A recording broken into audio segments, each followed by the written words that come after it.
I encourage everyone to take a moment and breathe and take a tea cheers with a Jiri tea. A Jiri tea recognizes the beauty in shared stories and shared opportunities. Ajiri sources award-winning tea from Kenya, employs women in the region to handcraft the labels, and sends 100% of the profits back to the region to support orphan education. Save 10% on your order of Kenyan teas and coffee with the code BeautifullyHuman at ajiritea.com. AJIRIT.com. Tea mugs up. Hello and welcome to the Beautifully Human podcast. I'm Nick Sheesby. In this podcast, I speak with beautiful humans from all around the world, sharing with you their incredible stories, revealing the power in every human story, to spread love and humanity to a world that is in desperate need of it, to show that we can all connect in beautiful ways, no matter where we come from or what we look like. What you will find out is that we are all beautifully human. Let's all be beautifully human. Man, I really appreciate you all showing up and checking out my podcast, the Beautifully Human Podcast. I am Nick Sheesby, and today I am chatting with an awesome, wonderful human who I had the pleasure of meeting while doing this podcast, and his name is Vassil. And I can't wait for you to hear his story of where he grew up and the power of positivity that he is putting out into the world now and everything he is up to. I truly hope you enjoy this conversation. Follow us on Instagram at the Beautifully Human Podcast. Follow us on Spotify. Rate, review, and subscribe on Apple Podcasts. And again, just enjoy this beautiful episode. People are beautifully human from all over the world, from all walks of life. We're all beautifully human, and I want you to see that. You know, you're looking at one thing, and I want you to see a wider variety of people. So, you know, I love having those conversations to help break down those stigmas and just show we got a lot in common, all of us. You know, no matter what. I am all about that. I'm all about unconditional love. I feel like ever since I was born, like I've always looked at people like I want to help people and encourage people, right? Yeah. So I just have that unconditional love for people, and I love connecting with you, people like you, and having deep conversations. Yeah, man. I love it. So you what? We can just jump right in, and I'll go with my first question for you. Let's do it. All right. So I love doing it as just a very broad, open-ended question of tell me a story of your life, dude. The story of my life. Okay, how much time you got? I mean, we got time. Yeah, let's do it. Well, so my name is Vassil, and I was born in Bulgaria. And I lived there until I was 9.5 years old when they came up with the green card program. And my father wanted a new opportunity. He wanted a new life, a new challenge for his family, like my mom. And I also have a brother. And he applied for that program. And we like to think that our family has good luck. We have that mindset. He was like, we always have good luck. And he got it. Like out of like millions of people, he was the one person out of like, I don't know, a select few that got that opportunity. So all of a sudden we're moving to America and I don't know any English. Oh, And God. that was crazy because it just happened so fast, right? I had to leave all my friends behind. I had to leave my grandparents behind, my cousins, everyone. And all of a sudden we're flying to America. So part of me is a little bit stressed, but part of me is excited because I'm going to the land of opportunity, baby, America. Yeah, for sure. Yeah, and we had a choice of moving to Chicago or South Carolina, Charleston. And my dad decided to go with Charleston because we are beach people. He's definitely a beach person. He's a kite surfer, and he had to be close to the ocean. So he chooses that. Mm-hmm. And then my life in America starts. And I'm one of those people, like I said, I love people, genuinely. Like I just want to encourage people and help people. And I've always had jobs where I support people. Like I've worked as a lifeguard. Right after college, I went to the University of South Carolina. I graduated with exercise science, where I studied how the body works, and I decided to help people with their health. So I started my own personal training business. And with personal training, I was able to do just that, like help people transform, help people build confidence and improve their health. And I realized the people that had the best transformations, Nick, were the people that I held accountable. I Right. changed their mindset, kind of like the way they were looking at stuff, and then they got really good results. So I got to a point in my business where I was like, okay, my schedule's full. I can either expand my personal training business, I can become an online trainer, or I can reinvent myself and do something even more challenging. And what is that? I decided to go with learning how the mind works, learning how Yeah. the subconscious mind works, the brain works. That really intrigued me. So I started going to different personal development events.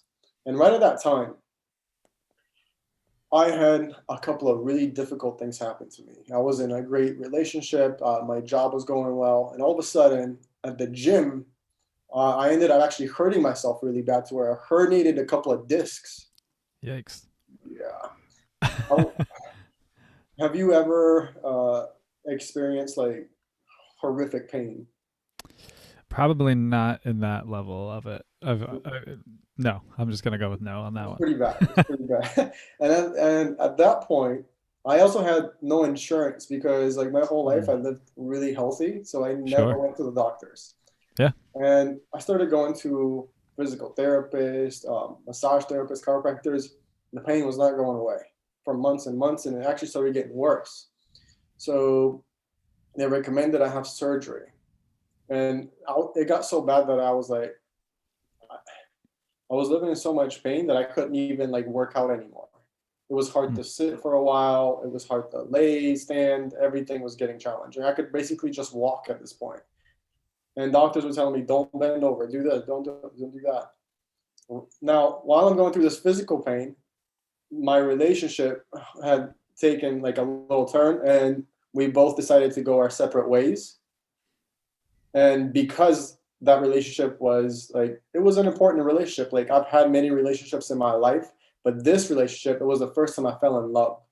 mm, yeah. So it got to a point where both people had to go their separate ways. And when I made that decision and I moved out, then all of a sudden I had this emotional pain. And I prepared myself for it mentally, but no, I couldn't have even like come close to preparing myself for like Sure. what I would Yeah. have felt after that. Yeah, losing like your partner, your best friend.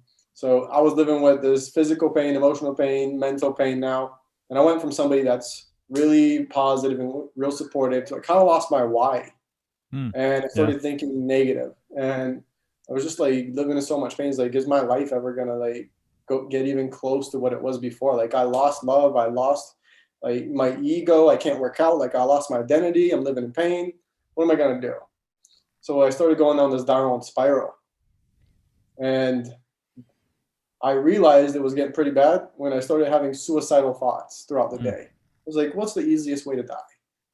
And as soon as I started becoming conscious of like, oh, that is not a good thing to think. I realized I diagnosed myself as I'm depressed. So yeah. that's when I said, I'm taking my life into my hands. I got to do something about this. And once again, I dove into the personal development, started looking at meditations. There's so many meditations online, right? But it's kind of confusing if you're just getting started. So I wasn't having the best luck meditating. And I decided to invest in a class that certifies me to become a meditation teacher. And I'm Oh, so nice. glad I did because I learned how to meditate the right way without falling asleep. Right. Right. And I experienced some beautiful meditations. At the same time, I realized that I was living with resentment and some guilt and some sadness and some anger. So I decided to work on forgiveness. Mm, And one tool that I can share with your audience, the beautiful human podcast audience, is if you are dealing with any one of those emotions, resentment, pain, guilt, jealousy, anger, there's a good chance you might need to forgive. And there's tons of forgiveness exercises out there, but what really worked for me was writing down 10 things that I forgive myself for on a piece of paper. I forgive myself for blank. Right after that, you write down 10 things that you're proud of yourself for. And you follow it up by 10 things that you commit to do. Hmm. And you take that little list and then you go in front of the mirror every morning and every night and you read it to yourself, looking at yourself in the eyes. And you Yeah. say to yourself what you want somebody else to tell you. And it's deep. You experience a Yeah. lot of emotions, you let go, and it gets easier and easier and easier. So that was part of my healing. I'm meditating. Then I was like, okay, I'm going to go for my dream to reinvent myself as a coach. And in order to become the best possible coach, I need to learn how to speak in front of audiences. I want to learn how to captivate people by speaking to like hundreds of people, to thousands of people, and change their lives within one speech. So I decided to go into Toastmasters. Have you heard of Toastmasters? I haven't. No. Yeah, so Toastmasters is a nonprofit organization on public speaking, and they have different clubs all over the world, all over the United States, Europe, Asia, Africa, you name it. They got those clubs, and you can literally search them by zip codes. Hmm. Right before COVID, you can Google it by zip codes, and you went physically to a meeting, and here you are surrounded with public speakers. Now it's Wow. all online, and they're still doing that, right? It's Oh, kind of like cool. the Zoom, but it's a group. Sure. And it's a group of people that want to improve their public speaking skills. So there's different roles. You got people that deliver like a 5 to 7 minute speech that's planned out. You have the MC that's running the whole meeting. You have a joke master. You have somebody that counts filler words like and you know what Ooh. I'm saying and like stuff like that, right? You have evaluators. So after you're done speaking, somebody will go up in front of everyone and tell you this is what you did well and this is what you can improve on. And there's even a general evaluator, a person that evaluates the whole meeting. So Wow. they take public speaking to a whole different level, and they're learning how to use body language, facial expressions, pauses, tonality. So important. Like public speaking is like an art form. There's like a language within a language, Sure. and when done the right way, you can definitely help people listen better. Also, another thing I learned was how to listen better because people often like just speak all the time, but they don't really listen to what the other person is saying. So the first time I got up there, it was a freaking mess. It was a mess. My knees were buckling, my hands were shaking, and I thought I was about to have a heart attack. And I spoke it. It wasn't the best, but I got through it. Yeah. But I did it for 4 years, and I got better and better and better to the point where I competed with some of the best people in South Carolina because they have a world championship. There's like the best public speaker in the world Wow. championship from all the countries that come together. And I was able to get to like the fourth level with like the 7 best people in South Carolina. Damn, that's awesome. Yeah. So I started dealing with a lot of this like emotional pain. I felt like I got through the emotional pain, but I was still dealing with my back pain. And I was looking for a holistic answer, Nick, because I didn't want to have surgery. That surgery is like gambling your life. Like sometimes you can improve, sometimes you can get better, and sometimes it stays the same. And it's extremely expensive. And right, there's a long recovery. And so I was looking for holistic answers, and I kept searching within the mind. I kept traveling to different countries. I studied different plant medicines. I changed my diet.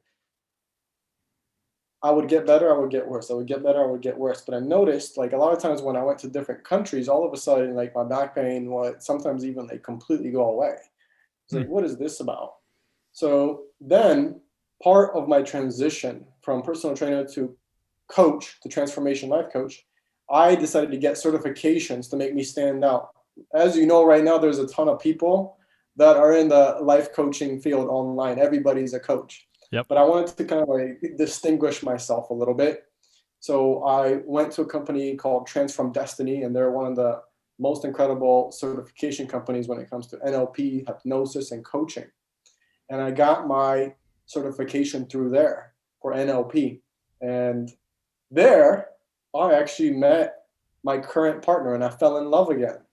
So that was That's good. That awesome. was right during COVID. I learned many more tricks on how the mind works until last year, in the middle of last year of 2020, I was able to find the answer and I was able to rewire my mind to where I completely eliminated my back pain. And now I'm working out, I'm running, I'm exercising, I'm doing anything that I want. So I found love again and I fixed my back. And now I'm on this journey to tell people and encourage people, like, find that love within yourself, work on yourself, and you'll start manifesting your dreams and you'll start stepping into your purpose. And there's Yeah. little tools that can help you get there. And that's what I do with my clients.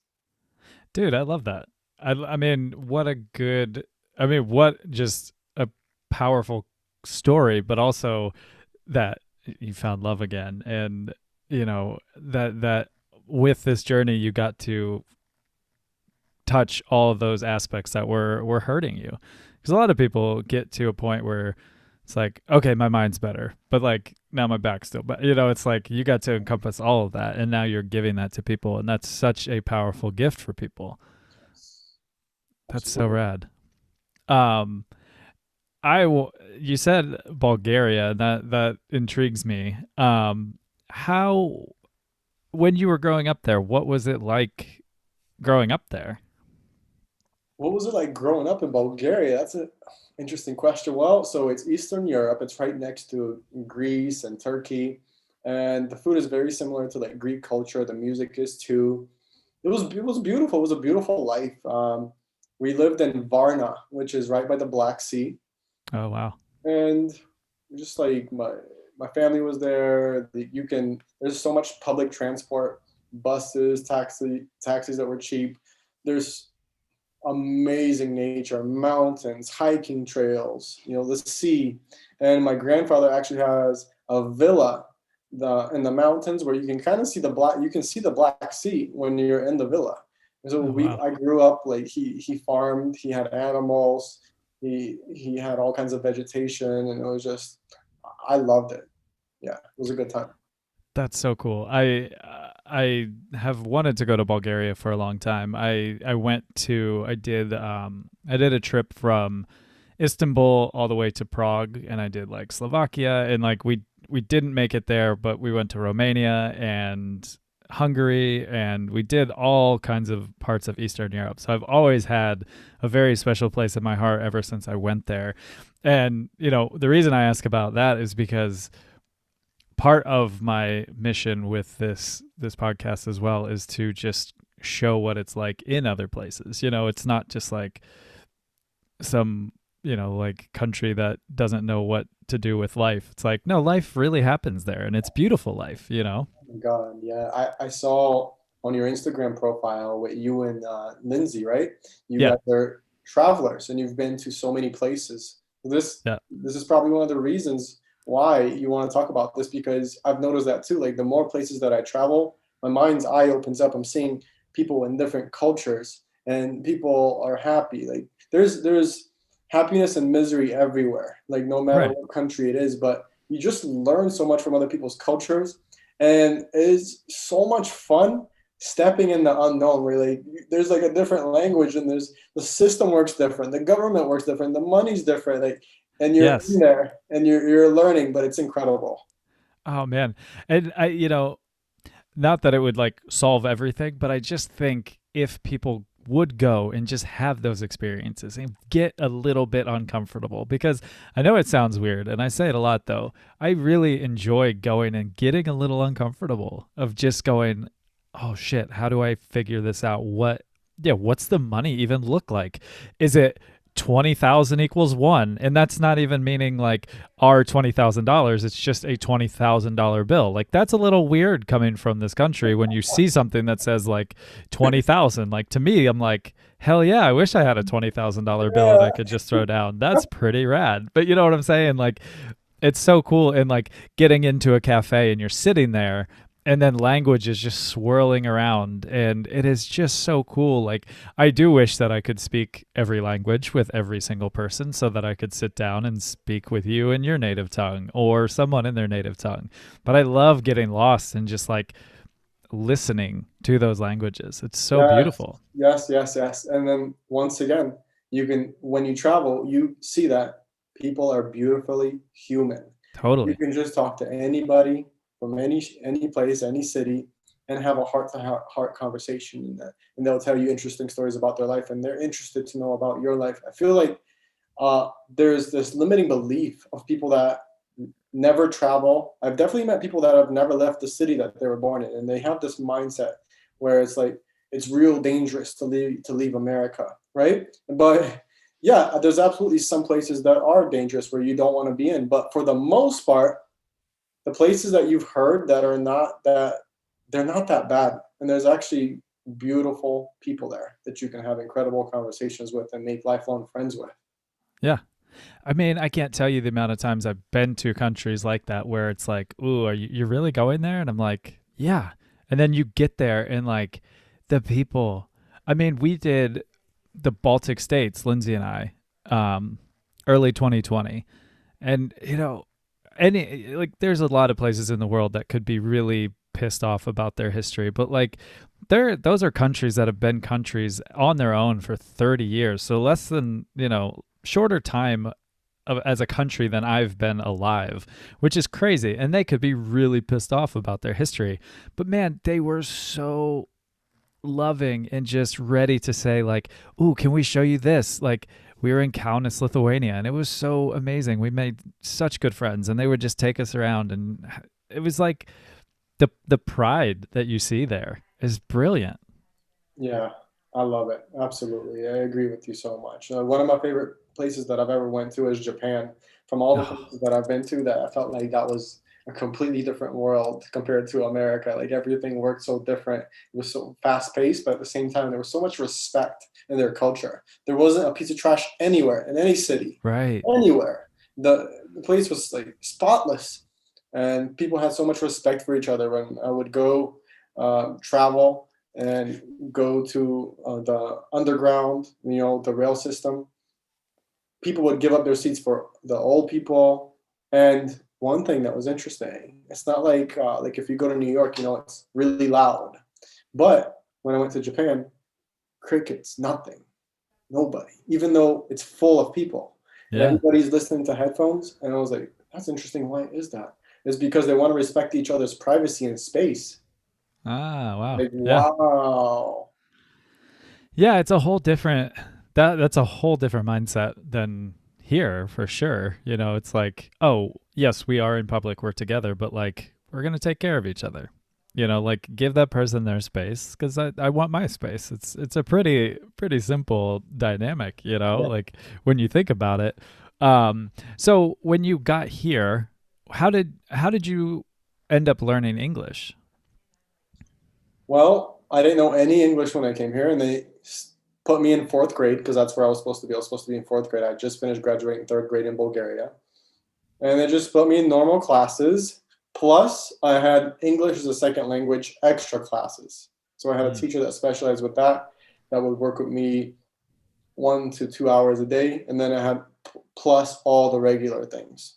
And like right now, I can't even like imagine how that would happen, but like I did it. Like I was in the unknown, and like when you're at that age, when you're about 10 years old, your brain is learning quick. That's the best age to learn another language, and I was at the right place at the right time. And I feel like that's why I learned really quick, is because I was just immersed with people that spoke English, and I had to speak English. I remember the first couple of months I wanted to communicate with some of the kids, and I didn't know any of the words, so that was difficult. On top of everything that I was learning in school, my mom and I, every time I would come back from school, we would learn 20 words every day. And slowly but surely, by the time I was like sixth and seventh grade, I was already fluent. that's amazing. Yeah. That's so cool. I mean, I I wish it would have, or I can't put it on anybody else. I wish I would have paid more attention to like my Spanish lessons when I was a kid, and it wasn't even a kid. It was later on. It was like high school when I started learning, and it was just like I just didn't care. I didn't give a shit to learn. And now I wish, like, if I could go tell anything to little Nick, I'd be like, dude, be a language nerd. Just learn it all. Um, Yeah. so how like so you're learning the new language. Like how did people accept you in South Carolina? Yeah. So it's interesting, if you come from a different place like that, you kind of not you can be considered an outsider, so it could go good or bad, right? And when you're dealing with kids, most of the time it could go bad. Yeah. The As soon as I got there, it was like the first week, there was this like boy that was kind of like the alpha, and he was kind of like the bully, right? And we went out to recess. I could tell he was like eyeing me for a couple of days, but we went out to recess, and then all of a sudden he just showed up in my face, and he just started like like he started saying something. I don't know what he was saying because I didn't speak English, but it wasn't good. And his face was Sure. mean, and all of a sudden he freaking shoved the hell out of me, right? And I was just like kind of shocked. And right like 1 second after that, I jumped up as high as I could and I kicked him hard in the shoulder. I used to play soccer in Bulgaria, and I Yeah. kicked hard. So he was even more shocked, and I was in kind of like step back like 4 feet. And then all the girls like were watching this, and as soon as they saw this, they went behind me and they were like, "Ooh!" And then like the teachers broke us up. So then after that, I didn't really have problems because I stood up for myself the first time somebody messed with me. So I was good after that. Yeah. I imagine your shock value, and then he's like, "Oh, I got him," and then all of a sudden you just come with a fucking kick and then shoulder. He was so shocked. Oh man, that's It incredible. And was yeah, I instinctual. mean, like you said though, I mean, kids can just be so cruel. So I mean, I guess that it's good that you had that prowess about you to be like stand up for yourself, because I think a lot of people wouldn't be confident enough to do that.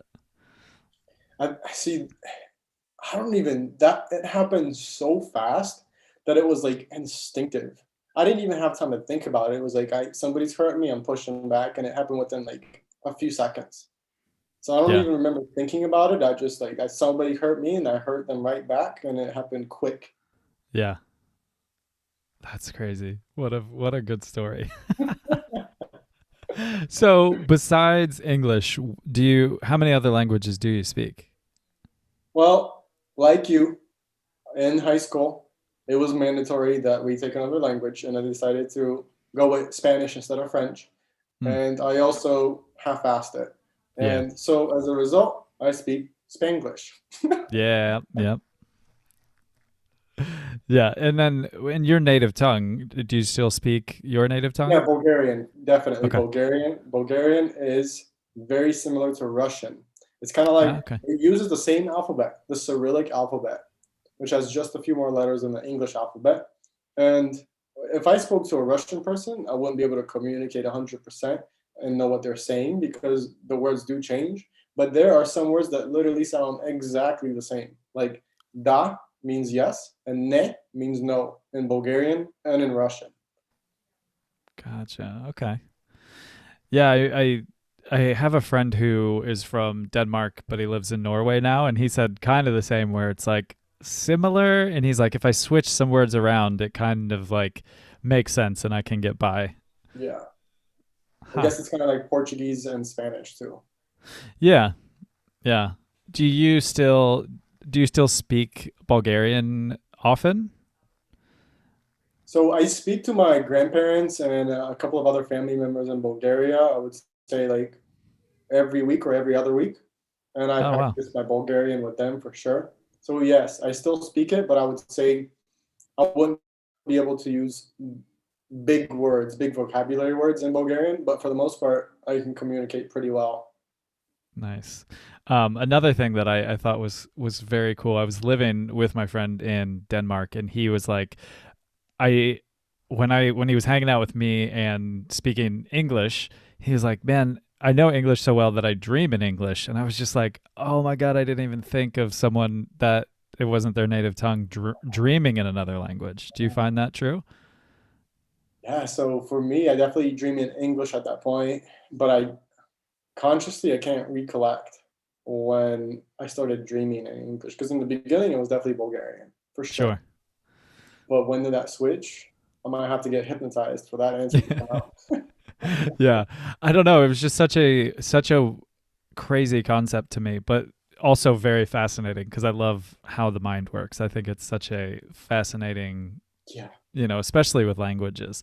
Um, so I like to ask this question to people on the podcast, and COVID restrictions aside, if I came to you and I had a plane ticket to anywhere in the world, where would you go?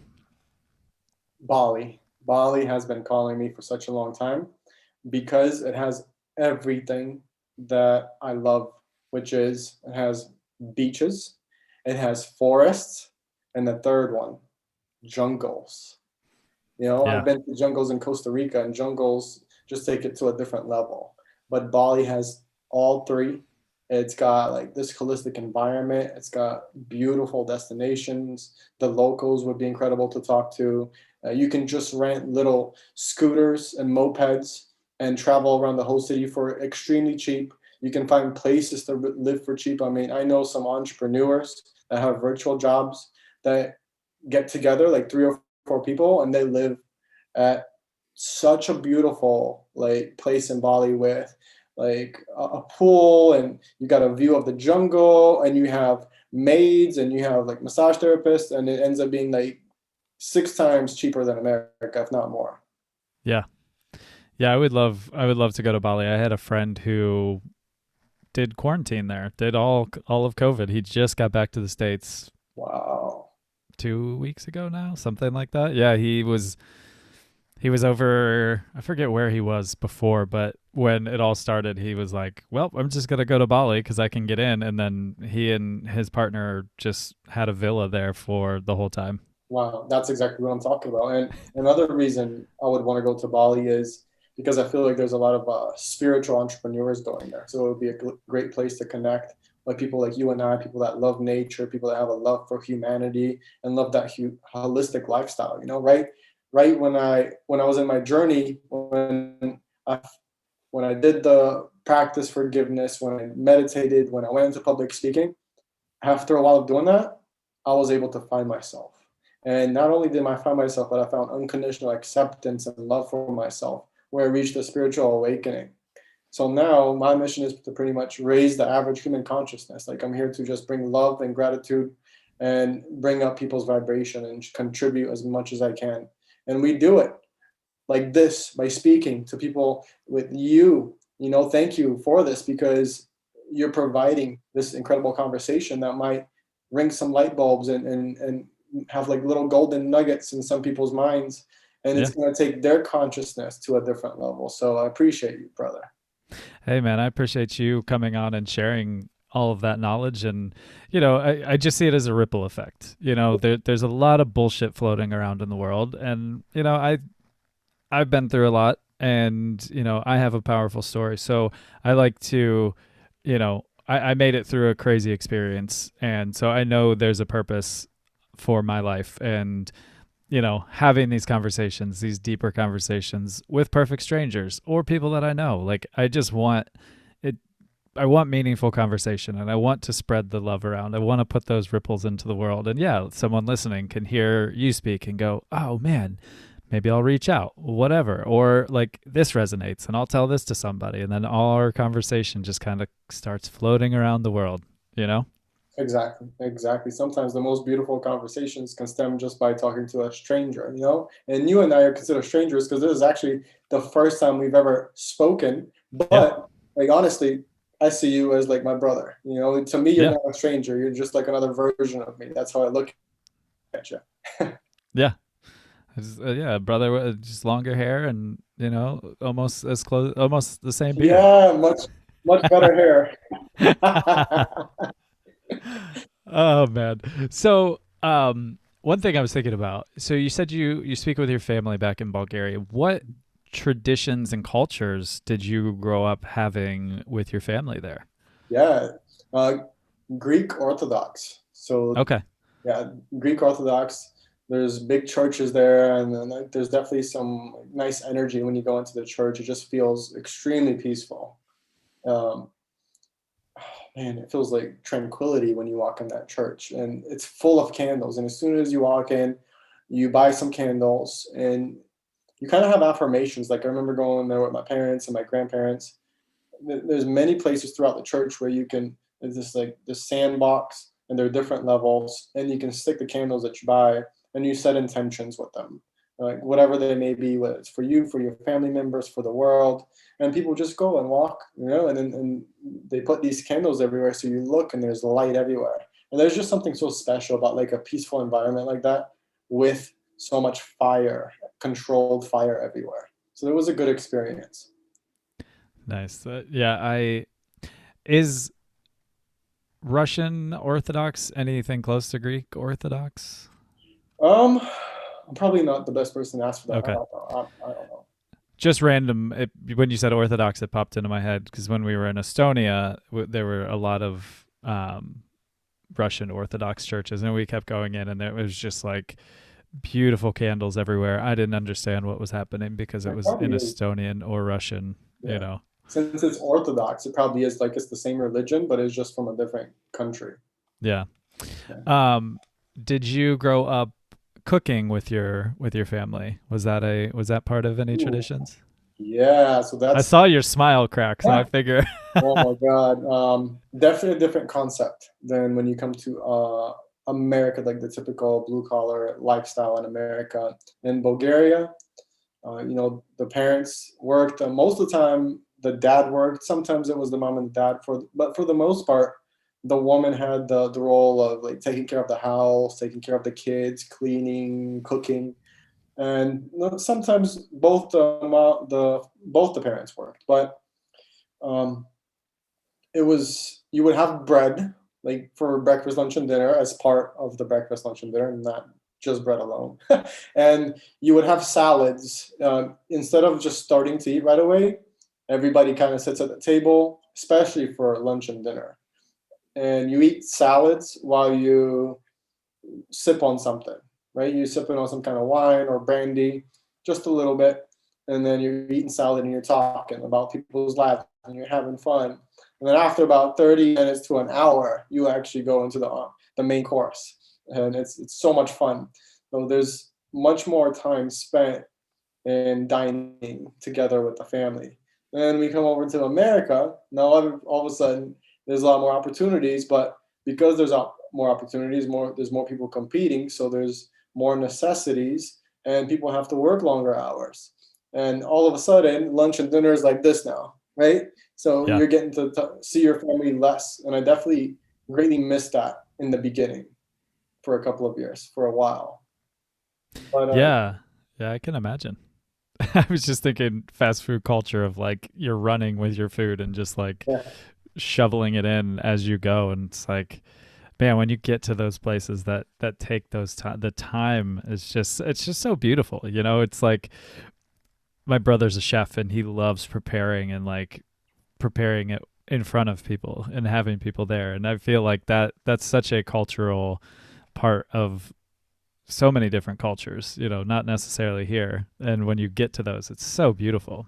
yeah. My grandma on my dad's side, she is probably the most phenomenal cook I've ever met or seen, or anybody. Is like she can create for breakfast like these crepes that are out of this world, and she adds like fresh, uh, all kinds of fresh fruit in there with honey, and Ooh. it's just to die for when you eat it. And then she can create so many different baked goods, salads. I mean, just stuff that like just melts in your mouth. And it was like I pretty much compare that to like above like a five-star restaurant to me from my grandma's cooking, and it's like the best cooking in the world. I definitely miss that. Yeah, I mean, I think that more than like finding that all inclusive resort or 5-star restaurant, what I dream of when I go to places is running into your grandmother when I'm in Bulgaria, and she goes, "No, come here, I'll cook for you." And that, like, those are the moments that I hope for when I travel. I want those experiences. We'll get you the hookup if you go to Varna. Oh man. I would truly would love to. I miss traveling. There's a lot of people missing a lot of things, and it's out of a very privileged part that I say that I do miss traveling, but I really do. It's such a big part of my life for so long, Yeah. seeing those cultures and all that. And I know it will come back, but I do miss it a lot. So prior to COVID, how often did you get home? Prior to COVID, not that much. Okay. So the thing is, before COVID, I'd probably been back. So I lived in America. I moved here when I was about 10, and I'm 33 right now, right? So 23 years. Yeah. And those 23 years I've been back four times, I believe. Okay. Right? And that's not a lot. Like there's literally some Bulgarian people that um, live in America and they go every year. They go Yeah. every year because they love Bulgaria. It's cheaper there. Their family's there. But to me, like I've seen Bulgaria. I want to see other countries. Yeah. I'll go back every now and then because I miss my family, but I talk to them all the time, right? So I want to go to places that I've never been to. I don't want to go to uh, what I've seen already. I want to go in the unknown. I want to go to Japan. I want to go to Costa Rica. I want to go to Bali. Yeah, it's funny when you said that. I was thinking that would probably, I mean, I know that's me cuz I'm like, "Oh, I've been here.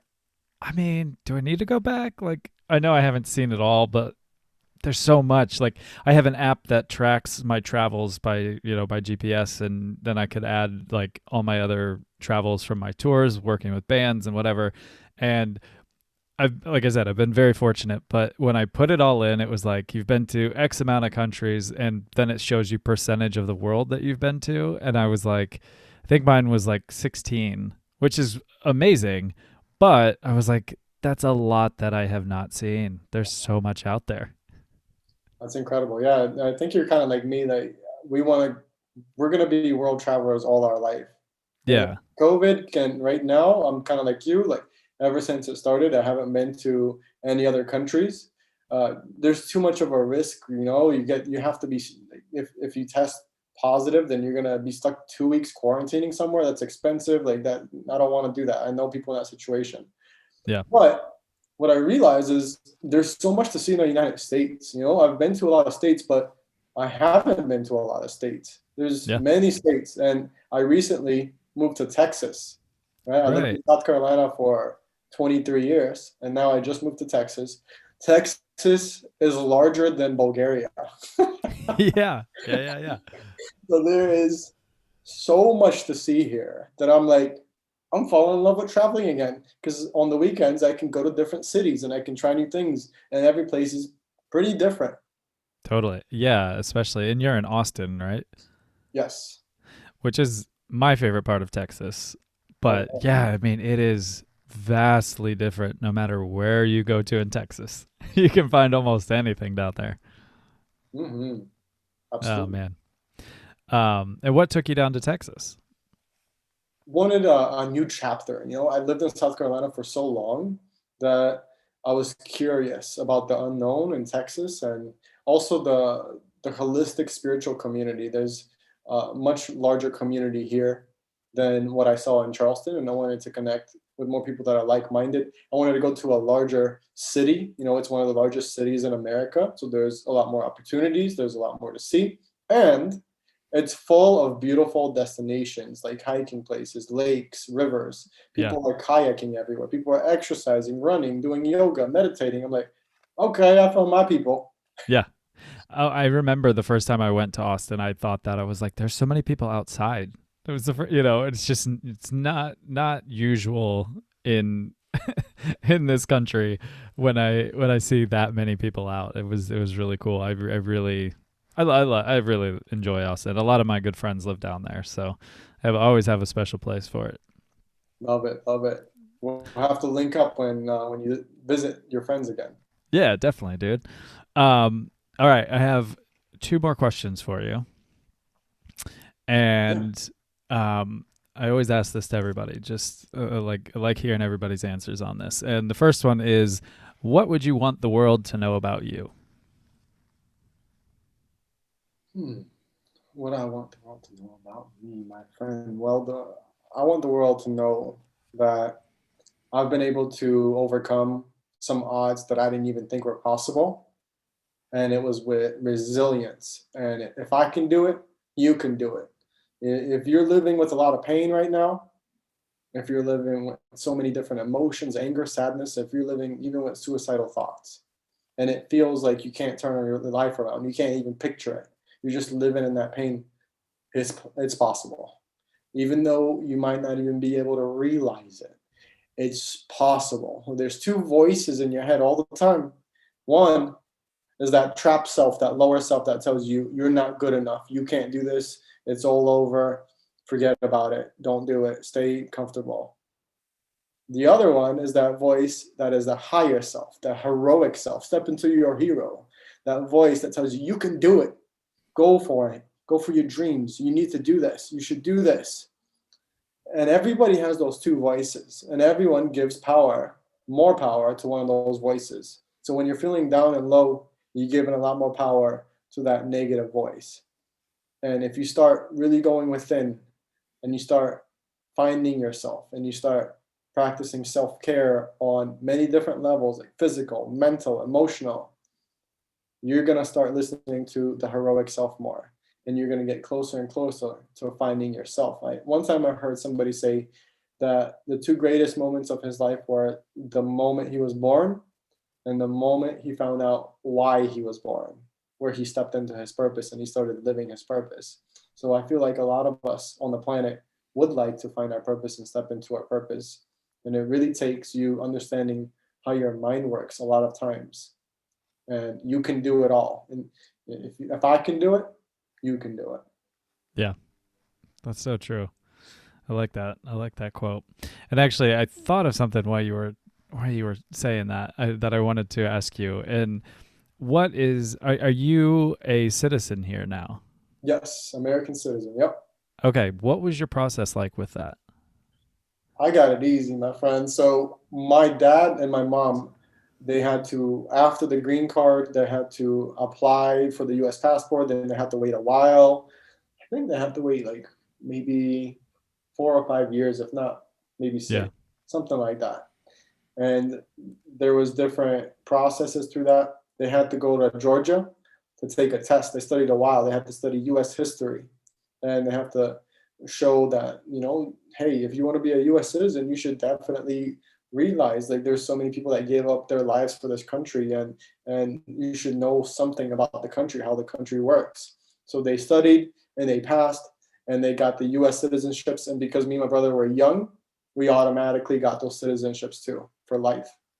Wow, that's amazing. So, are you dual or are you strictly U.S.? For some reason, we no longer have the Bulgarian passports. I think my dad said like we didn't need them anymore because with the U.S. passport you can go anywhere. But Sure. now I'm realizing that it is beneficial to have a Bulgarian passport because you got even more freedom and opportunities when you go to Europe. So I'm Yeah. gonna definitely apply to get mine back when all this COVID stuff dies down. Yeah. How is the process for that? Is it pretty simple or? Knowing Bulgaria, probably not. Sure. Sure. Yeah. Oh man. Well, I wish you best of luck with that. Thank you. That yeah, I can imagine it can get tricky going back and forth and then being like, yeah, can Well, I I'll have tell it you now? this. One of the scariest moments in my life. This was right after high school, and my aunt on my dad's side, my dad's sister, she married a Greek man, Sotiris, an incredible man. And I went to go visit them in Greece after I graduated college. I took a trip to Bulgaria and Greece. So I first went to Bulgaria, and then I went to Greece. And after going to Greece, I was supposed to take a bus back to Bulgaria. And you got to go through the border, right? Mm-hmm. Well, there was like a couple of different borders. In the first border, so you have the bus driver, and then it's basically a bunch of Greek people, Bulgarian people, and me, and I'm the only person with a U.S. passport on there. So they at the border they asked everybody to give them their IDs, and you literally give them your ID, and you wait, and then they come back, and they gave everybody their IDs back, and they didn't give me my passport back, and the bus started driving, and I was like, stop, stop, like I had to stand, like make like a scene in front of everybody. I was like, where my passport, and the people were just like looking at me like, what is this guy, like what is this Yeah. guy doing? But I walked up to the front to the bus driver, and I was like, where is my passport, where is my passport, I can't leave. And then he literally took it out of his pocket, Yeah. He looked at me like he gave me like this, and then he like took it out his pocket. Like he was about to steal my passport. Wow. And then we go to the other border, the Bulgarian border, and everybody gives their IDs again. Guess who gets called off the bus? Me. Yeah. Then they're like, your name is Vassil Karamanov. And I'm like, yeah. They're like, where's your Bulgarian passport? Why are you giving us an American passport? And I'm like, I don't have a Bulgarian passport. I have an American passport. So they're thinking it's kind of fake. Sure. But Yeah. after a while, they realized it was real, and it was all good. But that was definitely if I hadn't stood up for myself that moment, I could have been stuck in Greece at like God knows where I could have went. Like I don't know what I would have done at that point. Wow. Wow. That's it. Yeah. I mean, just going across like a Canadian border with a US passport coming back is hard enough. I've done that so many times, let alone like doing that and then them expecting you to have another passport. Man. I'm also thinking, I was like, as long as you weren't being harassed, Greece wouldn't be that bad of a place to be stuck. Other than that, it was such a good place. It was delicious food, like beautiful mountains. Definitely Yeah. should visit that. Yeah. I need to get to that part of the world. Yeah, it's nice. Yeah. All right. So, last question. If you had the ear of everybody in the world, what would you say to them?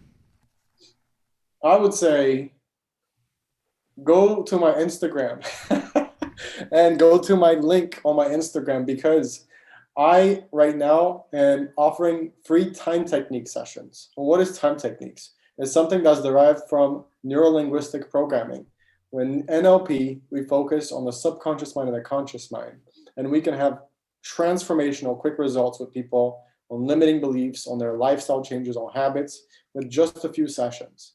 And there's something called time techniques where you can time travel. But what I'm talking about is you visualize the timeline of your life. You see the present moment.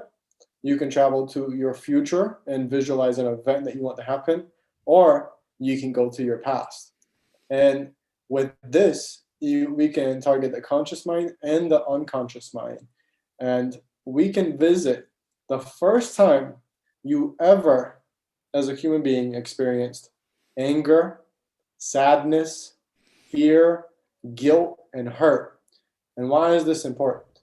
Because most of the time, when people experience those five feelings, they were either in the womb, they were being born, or they were between the ages of 0 to 5. And when we experience those emotions at that early stage, when our brain is not that developed yet, we have to protect ourselves, and we end up protecting ourselves and forming certain blocks. And when we do that, people take those blocks the rest of their life as adults. So now all of a sudden you have adults, capable adults, that are scared of stuff that they shouldn't be, and that they have limitations of stuff, and they're wondering why. But it's because of something that happened to you at such an early age that your brain is just trying to protect you. So now we have ways of going back to the past where you can work this out with special guided NLP language that will help you get learning lessons and completely let go of that emotion, release that emotion from your unconscious mind, from that memory. And then it's like a roller coaster, because the first time you ever experienced it, it's called a gestalt.